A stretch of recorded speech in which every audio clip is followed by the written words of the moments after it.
Libère ta puissance. Libère ta puissance grâce à l'accueil de tes émotions. Quand on parle de gagner en puissance, pour moi, il est important de savoir lâcher en fait son impuissance, les croyances qu'on a autour de notre propre impuissance. Ça, c'est lié aussi aux croyances du collectif. Donc en fait, si je parle de puissance et d'impuissance, je vous parle de cette notion de pouvoir. Issu du latin potissum, ça veut dire je suis maître de, je suis capable de. J'ai la possibilité d'agir dans une situation ou d'agir aussi sur une personne.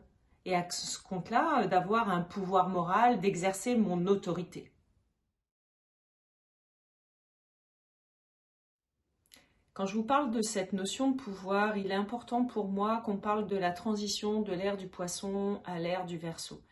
Alors qu'est-ce qu'une ère? En fait, c'est un espace-temps de 2190 ans. Et si là, nous sommes en train de sortir de l'ère du Poisson pour aller dans l'ère du Verseau, ça veut dire que nous sommes rentrés dans cet espace-temps il y a un peu plus de 2190 ans. Ça correspond à peu près au passage entre l'avant Jésus-Christ et l'après Jésus-Christ. C'est vrai que c'est aussi donc l'apparition des religions, du christianisme en l'occurrence, et avec la conquête des territoires pour diffuser la religion. On parle par exemple des croisades, hein, et dans ces cas-là, il valait mieux effectivement se soumettre à la religion, accepter, parce que sinon, on risquait de perdre notre vie. Donc on voit bien le pouvoir de la chrétienté, du Christ, et puis de l'autre côté, le Père et le Fils, hein, quand on fait notre signe de croix. Donc il y a la chrétienté et puis il y a l'ego. Cette notion de pouvoir, la dualité. Il y a aussi l'individualisme, l'esprit de compétition et une histoire d'autorité. Là, quand on rentre dans l'ère du Verseau, eh bien c'est différent, parce que là, on va être plutôt en quête de l'harmonie, en quête de notre autorité intérieure, de savoir qui on est, quelles sont nos pensées, quelles sont nos sensations, comment on vit les choses en fait, pour être. On sort du paradigme de l'ère du Poisson, de faire avoir pour être. Si je vous donne un exemple, je faisais un job de cadre commercial pour avoir des gros revenus en pensant être heureuse. Et là, je vais dans l'ère du Verseau avec ce nouveau paradigme, être pour faire et avoir. En fait, je suis en paix, je fais confiance à la vie pour avoir l'abondance. Donc, il est important de venir se centrer. Nous sommes dans un espace, en fait, de sagesse intérieure où on va pouvoir exercer notre propre pouvoir. Sauf que, on est d'accord, ni toi ni moi n'avons appris en fait ça. Avant, le pouvoir s'exerçait à l'extérieur de moi, quelqu'un exerçait son pouvoir sur moi, ou alors c'est moi qui exerçais le pouvoir sur quelqu'un. Là, c'est un petit peu troublant. Donc, on va tous dans ce sens-là, et sachant que ça peut venir nous perturber, ça peut venir nous confronter, chercher nos peurs, chercher nos doutes, on va sentir des résistances.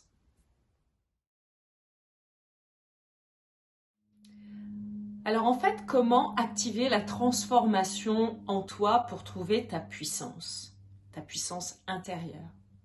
Eh bien, la première étape, ça va être de prendre conscience de ce qui se passe, de ce qui se joue dans la relation avec les autres.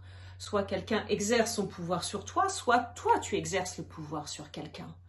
Et quand on voit ça, eh bien ça permet effectivement de se dire « Ah, là, il va falloir que je change de posture ». La deuxième étape, c'est donc d'accepter que je suis soumise ou alors que je soumets, que je contrains quelqu'un. La troisième étape, c'est de prendre sa responsabilité. Prendre sa responsabilité, parfois, ça pique. On n'est pas très heureux d'être un manipulateur, d'être le bourreau de quelqu'un. C'est beaucoup plus facile d'être dans le rôle de la victime. La quatrième posture, en fait, c'est changer justement de posture un peu chaque jour, comme si on montait un escalier, parce qu'effectivement, on ne peut pas tout changer du jour au lendemain. Les changements se font petit à petit. Et même, tu pourras constater parfois que tu vas faire des pas en avant, et puis à un moment donné, tu auras l'impression d'avoir tout oublié, d'avoir complètement dérogé à tes principes, alors qu'en fait, il s'agissait juste d'un pas de côté, et que tu es en train de prendre conscience des choses différemment, de prendre de la hauteur. La cinquième chose, c'est d'incarner l'amour. D'incarner l'amour même s'il réveille nos démons. Parce que l'amour est cette énergie en fait qui met en lumière tes ombres pour pouvoir mieux voir ta lumière. La sixième étape, en fait, c'est de se réaliser. C'est d'être en accord le plus souvent avec ce que tu penses, avec ce que tu sens, avec ce que tu as envie d'être et ce que tu oses être. On ne nous a pas appris à oser. Donc là, c'est se réaliser. Et la septième étape, eh bien, c'est d'être puissante. Je suis puissante. Tu es puissant. Oui. Alors, comment tu vas pouvoir changer de posture? Eh bien, la première chose, tu peux faire du développement personnel en allant voir un thérapeute comme moi, en allant voir un coach. Et en fait, tu vas travailler sur ton histoire de vie. Donc, depuis que tu es né, que dis-je, depuis ta conception. Parce que depuis ta conception, tout est enregistré dans ton ordinateur de bord. Alors, on pourrait croire que c'est le cerveau. Moi, je dis que c'est le corps et les mémoires cellulaires. La deuxième chose, accueillir en fait les blessures de tes lignées. Alors ça veut dire quoi de tes lignées? Ça veut dire en fait travailler sur l'arbre généalogique, sur l'histoire de papa, l'histoire de maman, parce que toi comme moi, nous sommes composés pour moitié des cellules de nos parents. Et puis papa est composé pour moitié des cellules de ses parents. Et maman, pareil. En fait, on a en nous 6 générations au niveau de nos mémoires. Donc là, on va travailler sur les mémoires transgénérationnelles. La troisième chose que tu peux faire en venant me voir, c'est en fait accueillir les blessures karmiques. Donc quand on parle de karmique, on parle des vies antérieures, on parle des vies sur d'autres plans, dans d'autres espaces que la Terre. Parce qu'effectivement, en fonction des techniques que j'utilise, eh bien on peut faire des voyages dans le temps, des voyages astro. Alors, qu'est-ce qui me permet de t'accompagner? Eh bien, mon premier outil, c'est celui-là, mon antenne parabolique en fait, mon corps. Parce que je suis une ultra sensible, donc ça veut dire que je suis encore plus sensible qu'une hypersensible. Mon corps réagit aux émotions, aux sensations que les personnes qui me consultent ressentent, que leur corps émet en fait. C'est comme si j'étais l'interprète de ton âme pour révéler les secrets, les choses à libérer. Ce qui me permet aussi de t'accompagner, c'est vraiment mon cœur. Parce que j'ai cette capacité, en toute humilité, de t'accueillir avec toutes tes blessures, tous les traumas, peu importe, zéro jugement.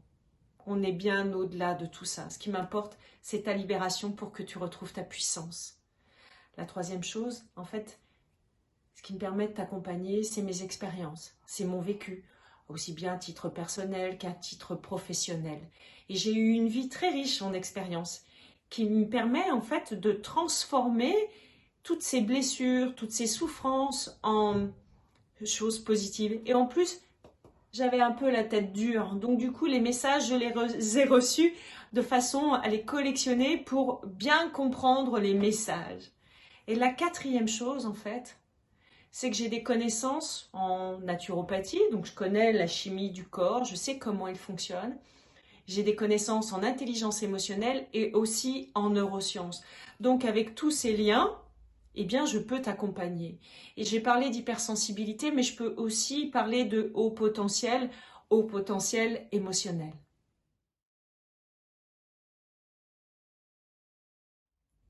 Alors je suis guérisseuse des blessures profondes de l'âme. Je suis prêtresse solaire, je suis femme médecine. Je vais pouvoir travailler sur tes chakras. Je vais pouvoir travailler sur les blessures de ton corps qui sont juste le reflet des blessures de l'âme. Chose importante, je respecte la médecine allopathique et effectivement on en a besoin dans des cas très avancés, mais je peux quand même accompagner pour libérer des souffrances, mettre de la compréhension et de la conscience sur ce qui se passe. Je vais pouvoir t'accompagner en fait sur le travail de libération de tes lignées, en travaillant sur l'arbre généalogique pour aller comprendre d'où vient ce blocage qui est en toi, que tu identifies, que tu vois effectivement qu'il y a un blocage, ou il y a un voile, il y a quelque chose que tu n'arrives pas à dépasser et tu as l'impression que ça ne t'appartient pas. Eh bien, on va travailler sur ton arbre généalogique. Je vais pouvoir t'accompagner aussi sur les blessures profondes, les blessures cellulaires qui sont vraiment ancrées dans tes mémoires au niveau du corps. Et ça, je vais travailler avec l'EFT. L'EFT, Emotional Freedom Technique, c'est cette technique qui permet de travailler sur les différents post-traumatiques parce que on va aller en fait arracher la surcharge émotionnelle, mais vraiment, vous voyez, à la pince à épiler, avec précision, ce qui encombre dans notre vie ici. Je vais pouvoir t'accompagner à changer de posture. On parle de coaching postural aussi bien sur la partie verbale, comment m'exprimer, comment faire comprendre mon message à l'autre, pourquoi en fait il y a des échecs dans les discussions, dans les partages, pourquoi la communication ne se fait pas, et puis aussi à changer de posture, hein, vraiment pouvoir s'affirmer. Oh, j'adore accompagner en fait sur le langage du corps.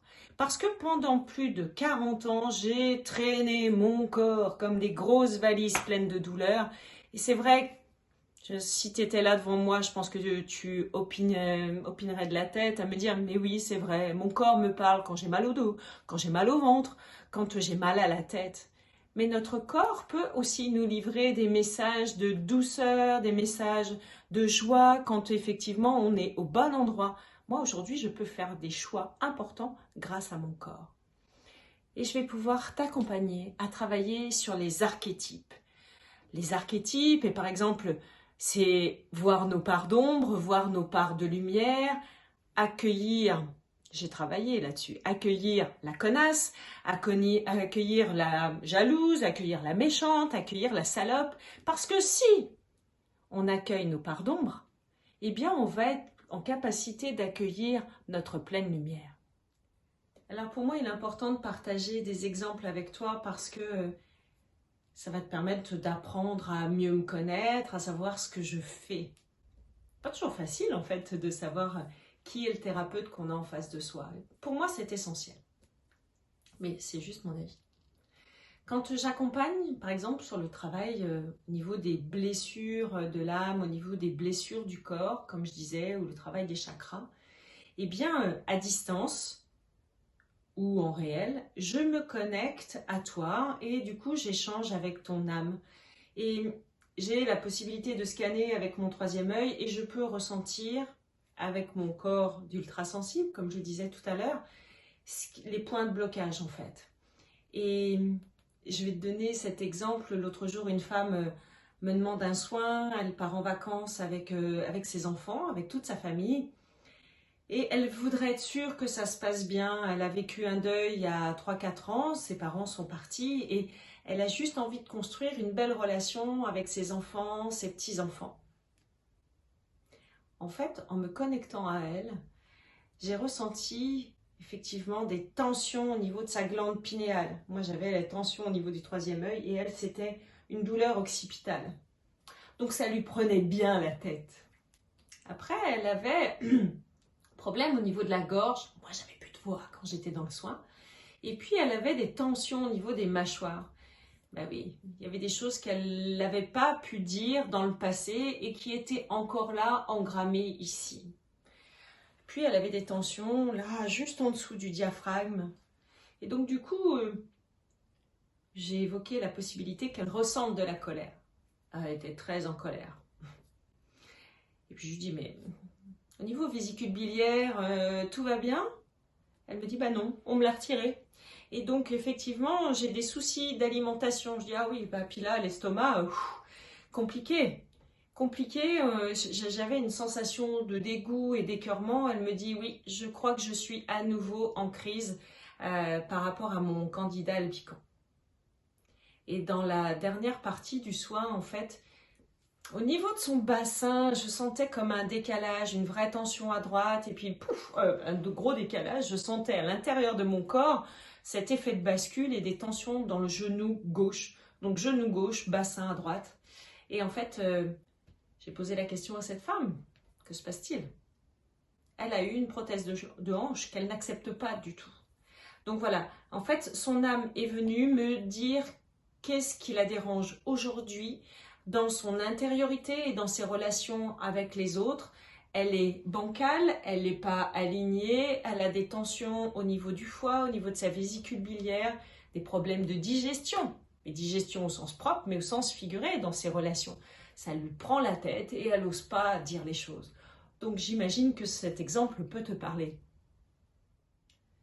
Pour accompagner sur la libération des lignées, en fait, je travaille sur les différents événements de ta vie et mon corps, toujours, mon corps et mon cœur, et ma connexion à l'invisible me permettent d'aller chercher le point précis, en fait, bloquant. Dans l'histoire d'un homme que j'ai accompagné, il vivait une relation compliquée depuis 5 ou 6 ans. Ça faisait déjà 8 séances, en fait, que je travaillais à ses côtés. Et c'est vrai que je m'étais posé la question, d'ailleurs, pourquoi c'était long comme ça? Pourquoi ça traînait en longueur, contrairement aux autres accompagnements que j'avais à l'époque? Et j'arrive à son domicile, et là, il me dit...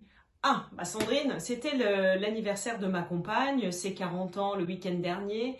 Et là, ça a été apocalyptique. Il me raconte l'histoire de son week-end. Il s'est fait larguer avec perte et fracas, où il a vu la vaisselle passer par la fenêtre, des grosses disputes, des injures.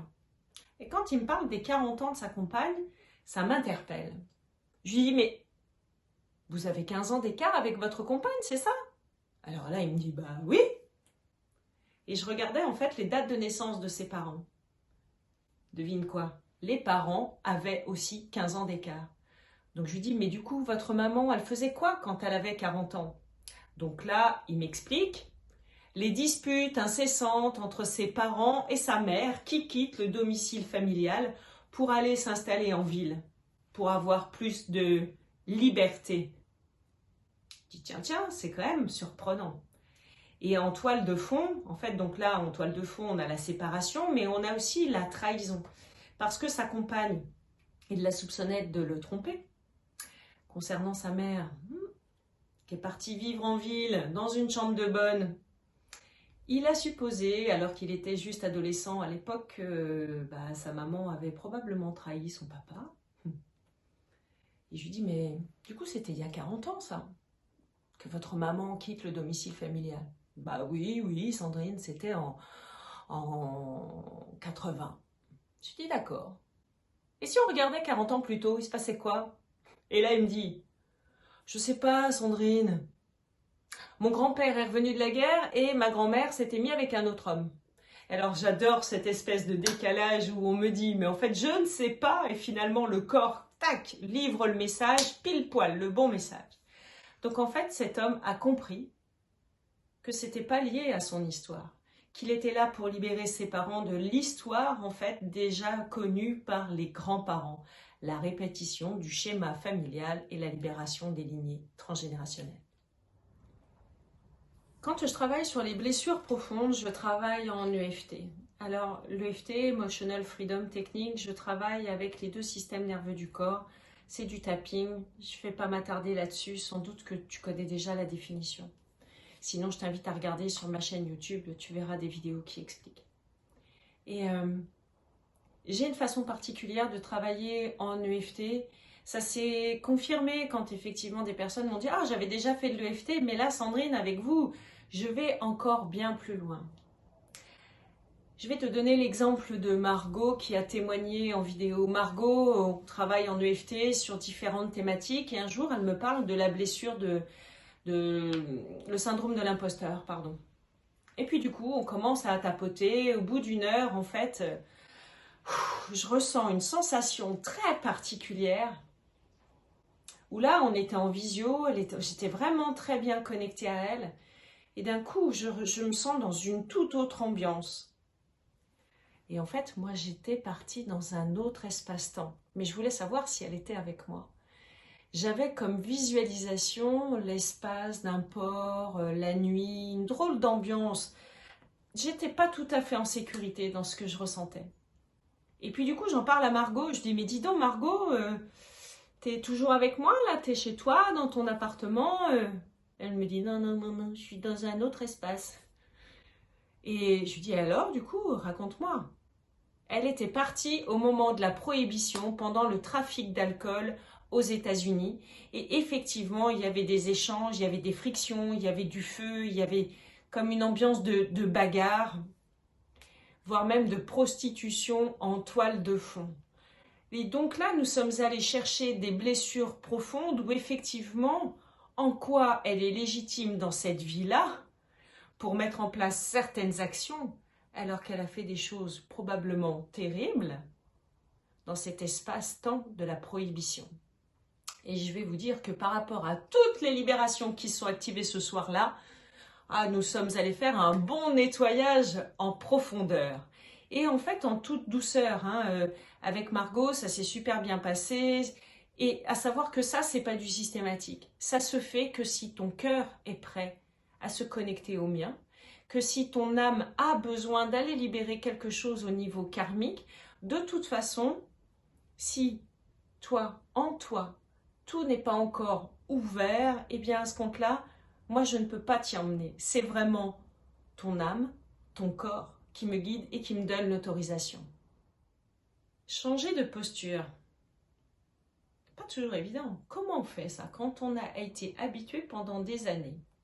Alors si je parle de posture, je reviens à la notion de pouvoir, la notion de puissance et d'impuissance. Un bel exemple. Une femme est venue pour que je l'accompagne. Elle imaginait que son employeur voulait la licencier. Elle a eu un entretien préalable au licenciement. Et donc, du coup, elle est venue près de moi pour que je l'accompagne à préparer ce rendez-vous-là. Donc, je l'ai accompagnée avec des huiles essentielles pour l'aider à se détendre. Je l'ai aussi accompagnée à imaginer ce qui allait se dérouler pour qu'elle puisse imaginer toutes les situations qui allaient se présenter à elle. Et aussi à se protéger, parce que quand on est agressé par des propos en permanence, c'est quand même compliqué de rester zen à l'intérieur alors que l'employeur cherche la faute.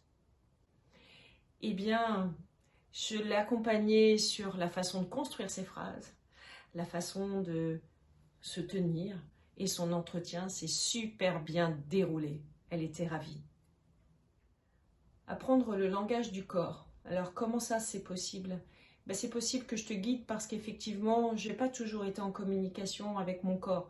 À plusieurs reprises, il a frappé en disant « Dis donc, il y a quelqu'un là-dedans qui va m'aider à libérer mes blessures. » Et donc, pour moi, tant qu'on est dans l'anxiété, tant qu'on est dans les peurs, dans les doutes, dans la souffrance, dans la victimisation, dans les jeux d'ego, c'est difficile d'être à l'écoute de son corps. Vraiment, ça va pouvoir se faire quand on aura déjà dépoussiéré, fait un bon nettoyage, un bon tri. Et moi, je vais pouvoir t'accompagner à l'écoute de la sensation parce que c'est quelque chose, c'est un territoire que je connais très bien. Et donc, du coup, et en plus, comme je capte les tiennes, je vais pouvoir te dire et comment tu es dans ta gorge, là, en ce moment? Alors, tu peux me répondre, tout va bien? Moi, je sais déjà que le dégoût est en train de monter. Et donc, du coup, je peux guider en disant, ok, est-ce qu'il y a des tensions dans cette zone-là, selon mes ressentis? Et à coup sûr, avec un tout petit décalage, la personne après me dit, oh, je sais pas ce qui se passe, j'ai envie de vomir. Elle n'avait pas forcément réagi sur la notion de dégoût, mais elle va me dire, j'ai envie de vomir, ou alors, je ressens de l'amertume. Et qu'est-ce que va venir te dire cette amertume? Ou alors c'est pareil, j'accompagne à travers des dégustations en pleine conscience pour aller écouter à l'intérieur du corps ce qui se passe quand on met par exemple des aliments en bouche. Où est-ce que ça nous emmène? Quel voyage on fait? Et si on travaillait sur les archétypes? Alors les archétypes, est-ce que tu sais? Bah, ça peut être le guide, ça peut être la prêtresse, ça peut être le chevalier. Moi, j'aime bien aussi travailler sur les parts d'ombre, mais de façon extrême. Parce que j'ai vu œuvrer en moi, grâce à mon ego, égoïne, je l'ai appelée parce que régulièrement elle est venue me scier les pattes, égoïne. Je l'ai vue agir. Des fois, je la vois sortir et se fâcher, à faire sa jalouse ou alors à faire la connasse. Elle a peut-être même parfois été la salope. Mais quand il y a la salope, il peut avoir aussi son pendant, c'est la Sainte Vierge. Est-ce qu'on est tout le temps parfaite, extrêmement rigoureuse et une vraie Sainte Nitouche, une vraie Sainte Vierge, hein, Marie Chantal, ou alors on peut être aussi complètement à l'opposé, la garce, celle qui va manipuler, celle qui va se servir de l'autre, qui va peut-être mentir. Alors c'est plus facile quand même de voir la Sainte Vierge, hein, la femme parfaite, qui fait toujours de son mieux et c'est de la faute des autres, que d'aller voir sa part salope. Sauf que quand on accueille la salope en nous, qu'on accueille aussi la Sainte Vierge, souvent on réagit par rapport aux extrêmes, et ben ça permet de venir en fait poser les deux espaces, les deux écrans par-dessus ma personnalité et d'accepter la Sainte Vierge en lui donnant de l'amour, d'accepter la salope en lui donnant de l'amour, ça permet juste d'accueillir qui je suis. En allant explorer cette part d'ombre, et en lui donnant tout l'amour et toute la tendresse, parce que si la salope s'exprime, si la connasse ou la jalouse s'exprime, c'est bien qu'il y a des blessures, qu'il y a des parts souffrantes.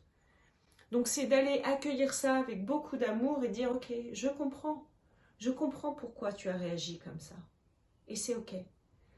Toi, tu vas pouvoir mettre de la conscience sur ce qui s'est passé et accueillir pleinement ça, pour pouvoir te libérer, t'alléger de ces mémoires du passé pour aller vers un futur plus en connexion avec ce que tu es. Et le futur, c'est bien, le passé aussi. Mais l'idéal, c'est vraiment d'être là, ici et maintenant, dans le présent.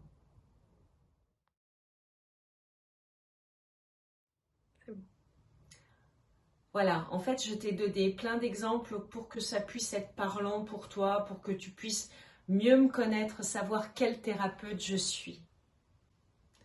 Je vais quand même te donner encore quelques informations en conclusion. Par rapport à mon histoire personnelle, pourquoi je peux vous accompagner? Parce que tout ce parcours, en fait, je l'ai exploré. Je l'ai débroussaillé pour que tu puisses me rejoindre. En fait, aujourd'hui, j'accompagne les personnes qui, comme toi peut-être, sont en quête de leur chemin, de savoir qui elles sont. Parce qu'à un moment donné, moi, dans mon espace, j'étais perdue comme dans le désert, ma boussole avait perdu le nord, je ne savais plus où, avec qui, quand, comment, quoi faire, j'étais complètement perdue. Parce qu'en 2016, quand je rencontre la pratique de l'EFT, quand je veux me former, je sors d'une très longue période d'amnésie de 38 ans après avoir subi un viol dans l'enfance. Et quand je découvre ça, tu imagines bien qu'en fait, la vie que j'avais construite s'effondre. C'est comme si on était venu chercher une carte sous l'immense château de cartes. Et donc, du coup, à ce moment-là, tout dans mon espace de vie, dans toutes les sphères de ma vie s'écroule. J'ai tout changé, table rase sur le bureau, de le passé, a changé ma vie perso et ma vie pro. Donc, je me suis très affaiblie. Mais en même temps, je suis allée comprendre, voir ce qui m'avait blessée, ce qui avait été douloureux, pourquoi j'avais pas pu parler, essayer de retrouver ma capacité à dire les choses, ne plus rester dans le secret, à oser dire les choses. Parce que 38 ans après, on peut nous dire, écoute, ouais, mais est-ce que ça s'est vraiment passé? Là, j'ai aussi connecté à ma confiance en moi, à mon intuition, la connexion aux mondes invisibles. Donc tout cet effondrement intérieur, en fait, a été abyssal. C'était un vide sidéral. Et en même temps, c'est là, si je peux illustrer ça comme ça, c'est là que je suis allée toucher le fond de la piscine avec mon pied pour trouver le rebond et remonter. En fait, tout ça, c'était pas un échec. Il faut changer la vision de l'échec. C'est là que j'ai trouvé ma grandeur, au fond de la piscine, au fond de mes abysses, au fond de la dépression, dans la nuit noire de l'âme. Parce qu'effectivement, ben, j'avais tout à reconstruire. Et je suis allée voir vraiment qui j'étais, ce que j'avais envie de mettre chaque jour. Tu sais, je parlais des guérisons, en fait, des blessures, de faire un petit pas chaque jour. Et ben, c'est ça que j'ai fait. Aller mettre petite pierre par petite pierre pour aller reconstruire mes fondations, construire le premier niveau, le deuxième étage, le troisième étage. Et c'est là que je suis allée contacter ma puissance. Et aussi mon alignement, parce que entre ce que je pensais, entre ce que je vivais dans mon cœur et ce que mon âme m'envoyait, parce que toutes les situations qui se répétaient, qui se collectionnaient sur la blessure de la trahison, sur la manipulation, sur les abus, et bien en fait, pourquoi ça venait? Et à chaque fois, c'était encore plus fort. Comme je vous l'ai dit, j'avais un peu la tête dure. Et bien tout ça, ça m'a permis de transformer en fait ces frustrations en véritables opportunités. C'est ça que je veux te communiquer. Et en plus, en naturopathie, je suis habituée à aller chercher la cause de la cause de la cause de la cause pour aller chercher en fait ton essence et te permettre de la découvrir en l'amenant sur un plateau. Et c'est vraiment ce que j'ai fait, mais toute seule en autodidacte. Là, je vais pouvoir t'accompagner à retrouver le fil d'or de ta destinée. Et je vais te prendre la main, si tu l'acceptes, pour être accompagnée sur 9 séances durant quelques semaines à ta convenance. Si mon programme te tente, si tu as envie de retrouver le fil d'or de ta destinée, sache que si tu t'inscris là suite au congrès de Capital Santé Optimisé, sur mon site internet, eh bien tu pourras bénéficier de cadeaux à hauteur de 33% de réduction. Alors ça va être des huiles essentielles, un soin énergétique sur les chakras et un soin énergétique par rapport aux blessures profondes de ton âme en exclusivité, juste pour toi parce que tu t'inscris ici. Si tu as envie de me suivre, tu peux me suivre aussi sur ma chaîne YouTube, Sandrine Picard-Martin, coaching, formatrice, et sur mon site internet ou sur la page Facebook, sur LinkedIn. Je te dis à bientôt. Merci. Si mon programme t'intéresse, je t'invite à réserver sur internet un entretien gratuit d'une demi-heure pour qu'on puisse faire connaissance, que tu puisses en fait me présenter ta problématique et comme ça tu pourras choisir le programme qui te correspond. Mais retrouver le fil d'or à ta destinée me paraît vraiment, vraiment adapté à ce thème de la puissance.